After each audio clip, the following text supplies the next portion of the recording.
Assalamualaikum warahmatullahi wabarakatuh. Salam bahagia selalu buat sahabat channel mirisnya kehidupan zaman sekarang. Mari kita simak dan mulai ceritanya. Hari itu, matahari tampak terik menyinari desa kecil tempat kami tinggal. Pagi hari yang tenang, namun terasa berat bagi aku. Dada ini seolah dipenuhi beban yang tak tertahankan, dan setiap langkah terasa seperti berjarak ribuan mil. Namaku Lina. Dan aku adalah seorang ibu dari seorang anak perempuan bernama Maya, yang kini berusia 10 tahun. Maya adalah segalanya bagiku. Dia adalah alasan aku tetap bertahan setiap hari meskipun hidup telah memberikan begitu banyak cobaan. Maya tidak pernah tahu betapa aku merasa terluka. Di luar, aku selalu tersenyum dan menunjukkan padanya bahwa segala sesuatunya baik-baik saja. Namun, di dalam hatiku, aku sedang berjuang melawan perasaan bersalah yang tak kunjung hilang. Keputusan-keputusan bodoh yang pernah aku buat mengubah hidup kami. Aku tahu, aku tak pernah menjadi ibu yang sempurna untuknya.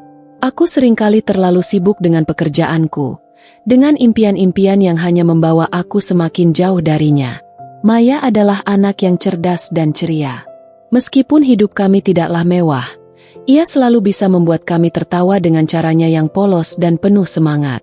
Namun, ada satu hal yang selalu membuat hatiku berat. Aku tahu bahwa setiap kali Maya melihatku duduk sendiri di ruang tamu, dengan tatapan kosong dan wajah penuh kecemasan, dia pasti merasakan ada yang tidak beres. Aku berusaha sekuat tenaga untuk menutupi kekuranganku sebagai seorang ibu. Aku menutupi luka batin yang semakin menganga. Setiap kali aku melihat senyum Maya, hatiku teriris. Aku tahu, aku sudah banyak mengecewakan dia. Namun, aku tak tahu bagaimana cara memperbaikinya. Aku tak tahu apakah masih ada waktu untuk menebus segala kesalahan yang telah aku buat. Hari itu, aku memutuskan untuk pergi ke sekolah Maya. Ada sesuatu yang aku rasakan, sebuah firasat buruk yang datang begitu saja. Aku ingin melihat anakku, melihat dunia yang dia jalani, dan berusaha memahami betapa besar perjuangan yang dia hadapi tanpa aku sadari. Namun, saat aku tiba di sekolah, aku melihat sesuatu yang membuat dunia serasa runtuh. Maya berdiri di depan gerbang sekolah, memeluk tubuhnya erat-erat, menatap ke arah jalan dengan mata yang kosong. Matanya yang biasanya penuh dengan keceriaan kini tampak kosong dan penuh ketakutan. Aku mendekat perlahan, berusaha untuk tidak terlihat cemas. Maya menoleh dan aku melihatnya. Senyum kecil muncul di wajahnya, namun itu adalah senyum yang dipaksakan. Senyum yang menutupi luka yang dia sembunyikan. Aku merasa hatiku hancur saat melihatnya. Rasanya aku ingin memeluknya, meminta maaf. Namun aku tidak tahu bagaimana harus mulai. Aku tak tahu apakah masih ada kesempatan untuk memperbaiki semuanya. Maya, kataku dengan suara gemetar, mencoba meraih tangannya. Dia menghindar. Maya mundur sedikit. Wajahnya masih memancarkan senyum yang terasa asing bagiku. Aku bisa melihat kelelahan di matanya, seolah-olah dia sudah lama menanggung beban yang tak seharusnya dia bawa. Dia berdiri di sana, di hadapanku, tetapi seolah-olah kami berada di dua dunia yang berbeda. Aku merasakan betapa besar jurang di antara kami, jurang yang aku ciptakan tanpa sengaja. Ada apa, Maya? Kenapa kamu di sini sendirian? Tanyaku dengan lembut, mencoba meraih tangannya yang terasa begitu jauh. Maya menundukkan kepala, tidak menjawab. Matanya menatap lantai, seolah-olah dia sedang mencari kata-kata yang tepat untuk diucapkan, tetapi seakan takut jika kata-kata itu terlontar, aku akan merasa semakin buruk. Aku bisa merasakan ketegangan di udara. Ada sesuatu yang tak beres, dan aku tahu aku harus tahu apa itu. Maya, kamu nggak apa-apa? Aku mencoba untuk tidak menunjukkan kegelisahanku, meskipun hatiku berdebar sangat cepat. Aku tahu, sesuatu yang buruk telah terjadi, sesuatu yang lebih besar dari sekadar senyum yang dipaksakan itu. Dia mengangkat wajahnya perlahan, dan untuk pertama kalinya aku melihat air mata di pelupuk matanya.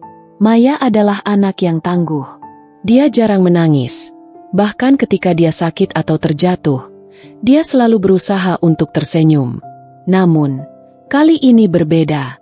Maya memalingkan wajahnya, berusaha menyembunyikan air mata yang perlahan mengalir di pipinya. Aku merasakan dadaku sesak. Maya, kenapa kamu menangis?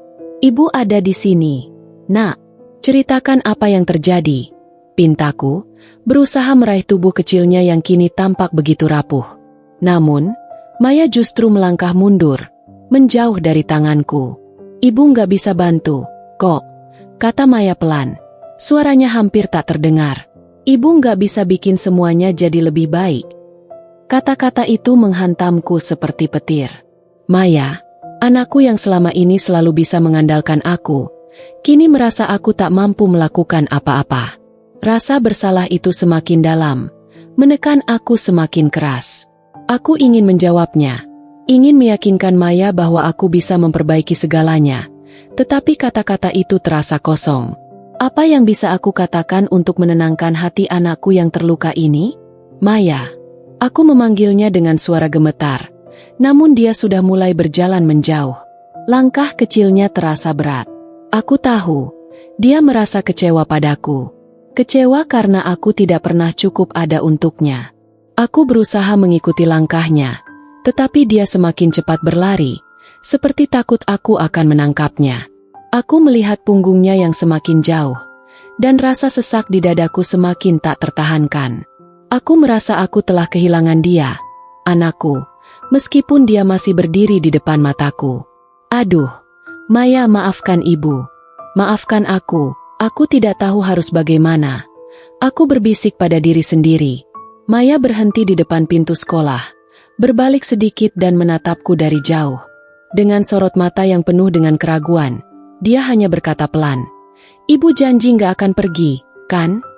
Aku ingin berteriak dan berkata, "Ibu janji, Maya, ibu nggak akan pergi kemana-mana." Tetapi aku tahu, kata-kata itu tidak lagi berarti bagi Maya. Aku sudah terlalu sering gagal. Aku hanya bisa menatapnya, tak tahu apa yang harus dilakukan untuk mengembalikan kepercayaan yang telah hilang. Maya berjalan memasuki gerbang sekolah tanpa menoleh lagi. Aku hanya bisa berdiri di tempat, tak tahu harus berbuat apa. Tubuhku terasa lemas, seolah-olah semua kekuatan yang kumiliki telah hilang begitu saja. Matahari yang tadi terasa begitu cerah kini tampak menyilaukan, seolah menertawakan kebodohanku. Setiap detik berlalu dengan perasaan hampa yang semakin menyesakkan. Aku hanya berdiri di sana, terdiam, merasa semakin jauh dari anakku. Aku tahu bahwa Maya sedang menanggung sesuatu yang berat, sesuatu yang aku tidak pernah tahu. Aku merasa begitu bodoh, begitu egosentris, hanya mementingkan diriku sendiri selama ini. Keputusan-keputusan yang kulakukan di masa lalu, pilihan-pilihan yang aku buat tanpa berpikir panjang, semuanya telah menggores luka yang kini semakin dalam. Hari-hari terasa panjang. Pekerjaan yang seharusnya menjadi pelarian, malah semakin membuatku merasa kosong. Pagi-pagi aku pergi bekerja, siang pulang, dan malam hari kembali tenggelam dalam kesendirian. Maya tak pernah benar-benar berkata apa yang dia rasakan, tapi aku tahu, ada sesuatu yang retak di antara kami. Sesuatu yang mungkin tak akan pernah bisa aku perbaiki lagi. Aku sudah terlalu lama mengabaikan perasaannya. Aku terlalu sibuk dengan dunia luar, dengan semua impian yang pernah kucita-citakan, sehingga aku lupa bahwa yang paling penting ada di depanku, ada di rumah kami yang kecil itu. Maya. Setiap kali aku melihat foto-foto lama kami, aku merasa semakin terhimpit oleh perasaan bersalah. Senyum Maya yang cerah di setiap potret itu, tampak begitu jauh, begitu asing. Aku teringat masa-masa ketika dia kecil, ketika dia masih menganggap aku adalah dunia baginya. Kini, dunia Maya tampak berbeda. Dia sudah mulai menjauh, mulai menyimpan segala rasa sakitnya sendiri. Dan aku, ibu yang seharusnya menjadi pelindungnya, malah menjadi sosok yang semakin jauh darinya. Hari berikutnya, aku memutuskan untuk mengunjungi rumah seorang sahabat lama, Nani, yang dulu sering menjadi tempat berbagi saat aku merasa terpuruk. Nani selalu punya cara untuk menenangkan hatiku yang kacau. Kami duduk di halaman rumahnya yang rindang, dengan secangkir teh hangat di tangan. Nani menatapku dengan mata penuh pengertian. Dia tahu ada sesuatu yang menggangguku. "Ada apa, Lina? Kamu tampak sangat lelah belakangan ini, kata Nani dengan lembut. Suaranya yang tenang seolah bisa meresap langsung ke dalam hatiku. Aku menghela napas panjang, berusaha menahan air mata yang hampir jatuh. Aku merasa kehilangan Maya. Nani, aku rasa aku sudah tidak bisa lagi menjadi ibu yang baik buat dia. Dia mulai menjauh dari aku, dan aku tak tahu kenapa. Aku merasa sudah gagal sebagai ibu. Nani terdiam sejenak. Lalu dia memandangku dengan penuh empati. Lina, menjadi ibu itu memang tak mudah. Tapi kamu harus ingat, anak-anak bisa merasakan apa yang ada dalam hati kita. Jika kamu merasa terputus dari Maya, itu berarti ada luka di antara kalian yang belum sembuh. Tapi bukan berarti semuanya sudah terlambat. Aku menatapnya. Mataku mulai berkaca-kaca. Tapi aku sudah terlalu banyak mengecewakan dia. Nani, aku tidak tahu bagaimana cara memperbaikinya. Nani menggenggam tanganku dengan lembut. Maya masih membutuhkanmu. Lina, mungkin dia tidak tahu bagaimana cara berbicara tentang rasa sakitnya. Tetapi sebagai ibu, kamu harus lebih peka terhadap apa yang dia butuhkan, bukan hanya apa yang kamu pikirkan. Kalau kamu ingin memperbaiki hubungan itu, kamu harus mulai dengan membuka hati dan mendengarkan dia. Jangan biarkan rasa bersalah itu menguasai kamu. Aku menunduk, merenungkan kata-kata Nani. Dalam kesunyian itu, aku merasa seperti diberi sebuah harapan kecil yang baru. Mungkin aku masih bisa memperbaiki semuanya.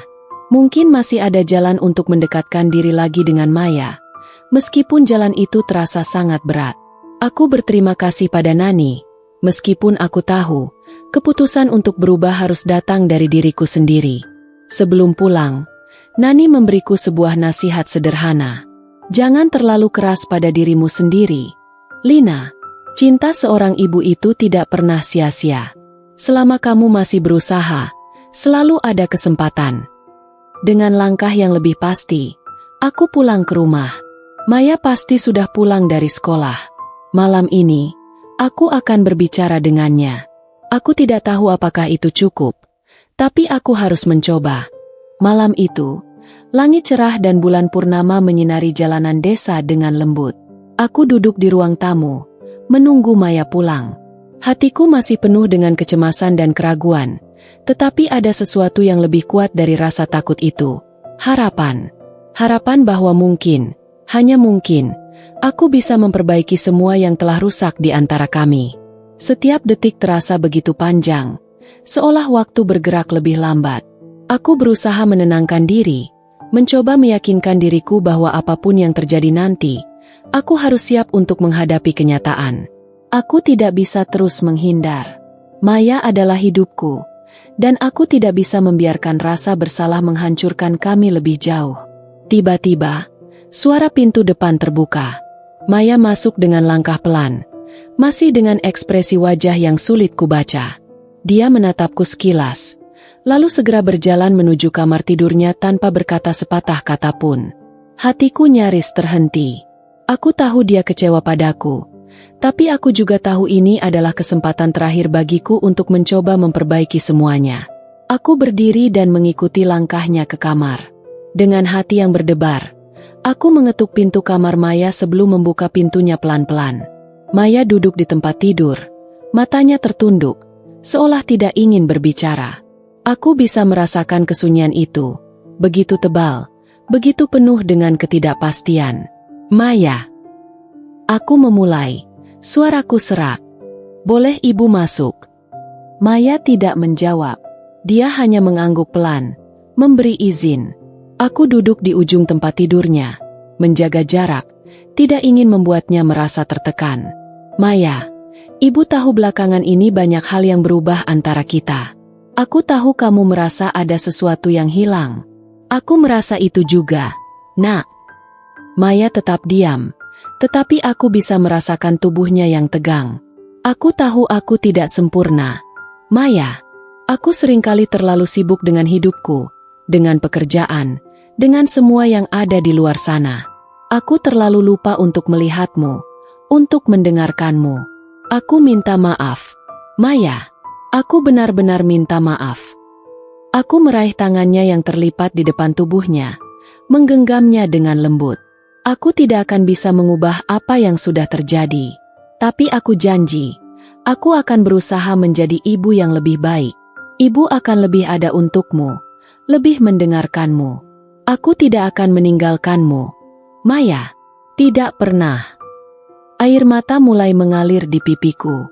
Aku tidak tahu apakah Maya bisa mendengarku, tetapi aku tahu aku harus berbicara, harus membuka hatiku. Maya, aku ingin kamu tahu, kamu sangat berarti bagi ibu. Tanpa kamu, ibu tidak tahu bagaimana cara bertahan. Aku hanya ingin kamu bahagia, dan jika ada yang ibu lakukan untuk membuatmu merasa lebih baik, ibu akan melakukannya. Aku hanya ingin kita kembali seperti dulu. Maya akhirnya mengangkat wajahnya dan menatapku dengan mata yang penuh dengan air mata. Ada kesedihan yang begitu dalam, namun juga sebuah keraguan yang seolah bertanya apakah aku benar-benar bisa berubah. Aku bisa merasakannya. Maya ingin percaya, tetapi dia juga terluka. Ibu, kenapa kamu selalu sibuk dengan hal lain? Kenapa kamu gak pernah ada waktu buat aku? Maya bertanya dengan suara yang hampir tak terdengar, seperti sebuah bisikan yang terperangkap dalam dirinya selama ini. Aku cuma mau ibu di sini, di samping aku. Hatiku hancur mendengar kata-kata itu. Aku merasa terdiam, tidak tahu harus berkata apa. Maya, anakku, hanya ingin aku ada. Itu semua yang dia inginkan, bukan barang, bukan janji-janji kosong, hanya keberadaanku yang sejati di sampingnya. Aku menarik napas dalam-dalam, mencoba untuk menenangkan diri. Maya, ibu janji, ibu akan selalu ada untuk kamu mulai sekarang. Tidak ada lagi yang lebih penting daripada kamu. Aku akan berusaha mendengarkanmu lebih baik. Aku tahu aku telah banyak mengecewakanmu, tapi aku tidak akan berhenti berusaha untuk membuatmu bahagia. Ibu cinta kamu, nak, cinta sekali. Maya terdiam, seolah berpikir sejenak. Kemudian, dia pelan-pelan merangkulku, seperti melepaskan semua perasaan yang selama ini terkunci rapat. Aku bisa merasakan tubuh kecilnya bergetar dalam pelukanku. Dalam diam, kami saling merasakan satu sama lain. Tidak ada kata-kata yang perlu diucapkan lagi. Kami saling mengerti. Saat itu, aku tahu bahwa meskipun jalan menuju penyembuhan masih panjang, kami sudah memulai langkah pertama untuk kembali bersama. Tidak ada yang bisa menggantikan momen itu. Kepercayaan yang mulai tumbuh kembali, sedikit demi sedikit. Ibu juga cinta Maya, bisikku, sambil memeluknya lebih erat. Maafkan ibu, anakku, maafkan aku. Maya hanya mengangguk dan tersenyum kecil, meski masih ada air mata di wajahnya. Aku tahu, kami akan melalui ini bersama.